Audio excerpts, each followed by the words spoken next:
Ya, assalamualaikum warahmatullahi wabarakatuh. Selamat malam teman-teman. Selamat datang di channel Valde Viori bersama gue Rahman. Dan kali ini kita masih ngebahas tentang final leg kedua antara Persib Bandung melawan Persija Jakarta di final leg kedua Piala Menpora 2021. Dan terima kasih untuk teman-teman yang udah klik video ini dan jangan lupa share dan like apabila video ini bermanfaat untuk kalian dan jangan lupa komentar di bawah demi membangun eh, channel ini lebih baik lagi dan jangan lupa juga subscribe. Oke, kita langsung aja ya. Karena leg kedua sebenarnya nggak terlalu banyak perubahan sih dari leg yang pertama. Leg pertama Persija udah menang 2-0 dan kemudian sekarang skor 2-1 untuk Persija, jadi agregatnya 4-1 ya, tanpa ada ketentuan gol kandang atau tandang. Jadi pure 4-1, mau ada gol tandang kandang pun kayaknya nggak seru juga gitu. Oke, kita coba bahas dulu di awal. Sebenarnya Persib itu udah main pressing ya di menit awal karena ya mereka so pasti udah ketinggalan 2 gol ya, pasti di leg kedua mereka mainnya ngepres langsung ke depan gitu kan. Nah tapi lagi-lagi kalau Persib itu dia udah nyerang, udah pressing ke depan tapi lupa, sering lupa di belakangnya. Kadang-kadang suka nggak fokus kan, dari kemarin, dari yang kemarin juga di leg pertama juga kayak begitu. Kalau mereka lagi bangun serangan dari belakang ke depan, nah udah di tengah pasti lagi mereka ngepres pasti lupa nih belakangnya. Kadang-kadang suka lengah.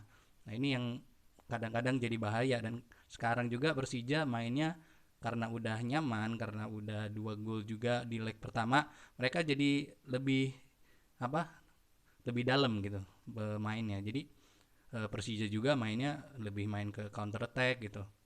Nah itu sih yang bikin Persib yang agak keteteran di counter attacknya Persija kan, karena sayap-sayapnya Persija itu ada Osvaldo sama Rico Simanjuntak yang kenceng gitu kan, yang punya speed gitu. Nah terus lanjut lagi masih di babak pertama, nah yang bahaya itu ada beberapa peluang-peluang berbahaya terutama dari Taufik Hidayat ya, sampai dua kali peluang. Terus ada peluang juga dari Rico dan ya, nah itu dia tadi yang udah gua bahas, karena pertahanan Persib ini suka lupa gitu. Nah, habis itu nggak lama kemudian Bayu Fikri nih yang jadi istilahnya, tadi pas gua nonton ya, Bayu Fikri habis dikasih kartu merah, gue bilang oke, okay, it's enough gitu loh, Persib bakal kalah gitu di pertandingan kali ini ya. Karena ya mau gimana lagi, udah leg kedua, mereka harusnya bisa istilahnya punya kans untuk melawan lah. Habis itu karena kena kartu merah Bayu Fikri ya, 2 kali kartu kuning sih sebenarnya, udah kena kartu merah ya. Ya udah mau ngapain lagi, mau nggak mau coach Rene Albert akhirnya gambling gitu kan, masukin Ardi Idrus dengan ngeluarin Esteban Vizcara. Ini kan jadi dilema tuh, jadi dilema karena di sisi lain Persib butuh apa namanya, butuh gol gitu kan, tapi dengan adanya kartu merah baru Fikri ini tadi, kalau kata orang Sunda sih pamaih gitu kan. Ya, karena di kartu merah Bayu Fikri ya udah gitu, mau nggak mau coach Rene Albert gambling gitu. Dan akhirnya ya sampai pertandingan selesai pun ya akhirnya begitu aja gitu. Nah kemudian babak pertama, sampai babak pertama selesai ya udah gitu kan, masih 0-0. Kemudian di babak kedua, nah Persib ini mulai agak kelihatan gitu ya, mulai agak kelihatan sedikit, hanya ya sekitar 2 sampai 4 menit di awal. Nah habis itu goyang lagi nih karena masih Persija masih melakukan counter-counter gitu kan, lewat Rico Simanjuntak, lewat Osvaldo Hai. Dan lagi-lagi lini tengahnya Persib itu kalah sama lini tengah Persija, karena seperti yang udah gua bahas kemarin, Persija itu punya 2 holding atau 2 pemain tengah yang cukup-cukup brilian gitu menurut gua. Ya dari siapa namanya, Mark Locke, atau dari si Rohit Chan. Nah, dua dua holding ini nih yang bikin Persib kemarin keteteran. Nah, kemudian lagi-lagi karena gini, Persib nyerang itu dari sisi sayap. Dari sisi sayap hari ini Esteban ditarik keluar kan, ganti Ardi Idrus, kemudian Febri Haryadi nggak dimainin juga gitu kan. Ya udah gitu. Jadi Persib mau ngapain lagi gitu, sedangkan biasanya kalau sulit main dari sayap pasti main di tengah, tapi di tengah pun udah kalah gitu. Jadi ya mau gimana lagi gitu akhirnya.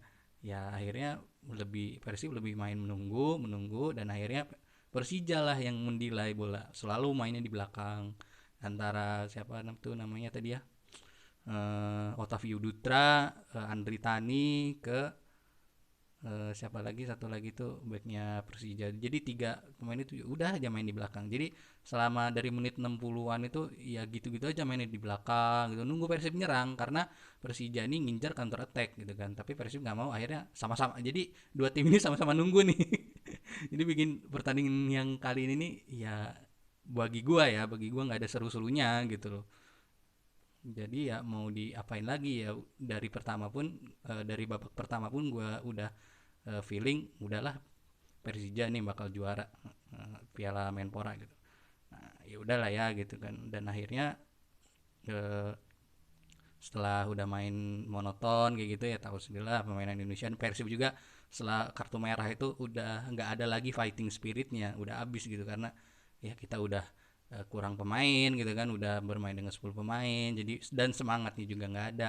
Ya sebenarnya sih gini, kalau memang menurut gua ya, pendapat gua, kalau memang udah nggak apa namanya udah kurang pemain ya setidaknya all out gitu, setidaknya kita ngasih yang terbaik aja gitu, bukan kayak hari ini. Kalau menurut gua hari ini tuh Persib agak ya bisa dibilang agak kacau sih mainnya, karena semangatnya kurang gitu. Setelah di apa namanya Bayu Fikri di kartu merah itu nggak ada semangatnya sama sekali gitu, jadi fighting spiritnya udah nggak ada lagi gitu. Jadi itu sayang banget sih, karena biasanya kalau yang namanya di final itu kalau udah eh, sebuah tim itu misalnya ketinggalan, itu mainnya wah habis-habisan kan, gimana pun caranya, gimana pun resikonya ya harus main ya nothing tulus lah gitu. Udah misalkan kayak udah nggak ada beban gitu lah, ya cobalah gitu. Misalkan tadi bisa aja kalau Persib mainnya apa namanya lebih all out lagi, lebih nothing tulus lagi, ya mungkin ada kejadian apa namanya miracle gitu, ada keajaiban gitu loh di pertandingan kali ini. Cuman ya itu tadi, dengan sama-sama nunggu, terus kemudian Persib juga mungkin nggak tahu lagi lah ya mau ngapain gitu, karena ya udahlah kalah gitu. Dan lagi-lagi setelah udah monoton kayak begitu kan, lini lini belakang juga kurang sip nggak, akhirnya ya gol Osvaldo Hai itu tadi menit ke 60-an ya, menit 60-an gitu. Akhirnya gol, ya ya udah gitu, makin drop lagi semangatnya kan. Udah kartu merah, gol Osvaldo, udah selesai kalau bagi gua ya, selesai bagi gua. Persija juara kali ini gitu. Jadi ya udah gitu. Nah, terus sempat ada ya secercah harapan di apa namanya menit ke 80-an itu, 80 atau 90 ya, 80-an, free kicknya Ferdinand Sinaga ya sempat ya bisa naikin sedikit lah seenggaknya semangat dari pemain-pemain Persib Bandung. Kemudian ya karena udah akhirnya kan setelah gol Ferdinand ngepres tuh, akhirnya ngepres lagi Persib. Wah, mulai tuh mainnya lebih ke depan lagi, lebih maju lagi. Ferdinand juga lebih agresif lagi. Terus kemudian Ezra juga ya so-so ya begitu-begitu aja gitu Ezra. Terus dari sayapnya kosong, dari tengah Persib udah nggak bisa main gitu kan. Kalau bagi gue sih nanti mungkin ya apa namanya, kalau misalkan bursa transfer masih bisa dilakukan, ya cobalah gitu Persib beli pemain kreator di tengah gitu. Jangan, kalau menurut gua Farshad Nur ini kayak apa ya, memang dia baru baru masuk sih, kita belum tahu gimana cara mainnya. Cuman dari Piala Menpora, sepanjang Piala Menpora sampai di final ini ya, ya masih belum kelihatan gitu apa namanya tipe-tipenya Farshad Nur ini apa gitu, apa dia kreator, apa dia holding gitu.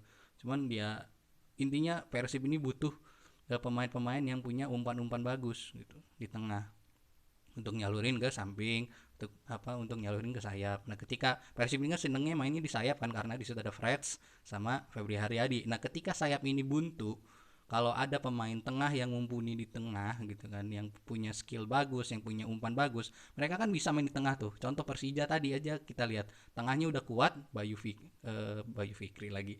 Siapa namanya? Brey Fatari ya.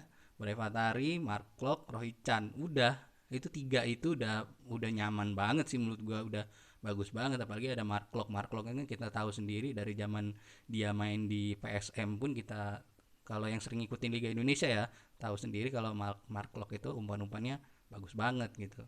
Tambah Rohichan juga holdingnya ya lumayan lah gitu ya. Jadi ketika dua pemain ini disatuin, ya udah jadilah Persija sekarang.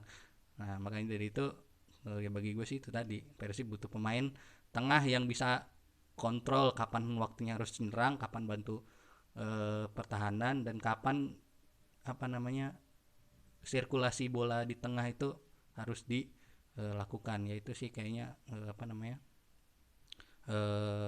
pendapat dari gua untuk Persib Bandung. Dan ya akhirnya sampai menit selesai pun golnya Rico juga karena kena counter juga, cuma nyisain siapa ya tadi ya, Victor Ibonevo kalau nggak salah.